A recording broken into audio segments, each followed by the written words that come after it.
ድሬዳዋ የኦሮሞ ነች የኦሮሞ ክልል ነበረች ስላለ ያንን ተቃውሞ ለማሰማት ነው ዛሬ ከብሔሬ ጋር የተቀመጥኩኝ እዚህ እኔ ከኔ በፊትም እንደሰማሁት ድሬዳዋ የኦሮሞ ክልል የትም ቦታ የተጻፈ ቦታ ሰምቼም አላቅም ከኔ በላይ እድሜ ያሉትም አባቶች እንዳስተማሩን ድሬዳዋ ኢሳና ጉርጉራ መሆኗ ነው ማቀው እና ዛሬ በዚህ መስመር አብይ በተናገረው ባለው ድሬዳዋ የኦሮሞ ክልል ነች ያለው እሱ በህልሙ ነው ያየው መሰለን ያንን ቃል እና መቼም ድሬዳዋ ኦሮሞ ክልል ሆነ አታቀም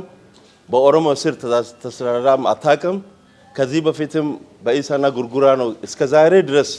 የተስተዳደረችው ካሁን ከትግሬ በኋላ ቲቢኤልኤፍ ከጀመሩት በኋላ እነሱን ለኦሮሞ ክብር ስላላቸው እነሱን ጠቀማቸውና 2 አመት ኦሮሞ 2 አመት ሶማሌ ስላሉት በዛ ሰበብ ነው ኦሮሞ የገቡት ድሬዳዋን ከዚህ በፊት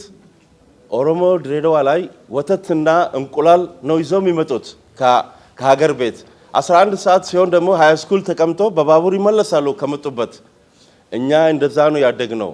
ከኛ በፊትም አባቶቻችን 90 አመት ያውና እዚህ ተወልዶ እዚህ ያደጉ አሉ እና በጣም ኖር ነው ያንን ጠቅላይ ሚኒስትራችን አስቦ የተናገረው ነገር በጣም እቅርታ ማለት አለበት ድሬዳዋ ዛሬም ነገም ኢሳና ጉርጉራ ነው መባል የነበረበት እንደዛው ነው የሆነው እኔ አንድ የሚገርመኝ በኦሮሞ በኩል 5 አመት ኦሮሞ አስተዳደረ በሰላም አስተዳደረ ምንም ያለ ጭቅጭቅ ያለ ረብሻ ጨረስ ነው አሁን ተራው የሶማሌ ስለሆነ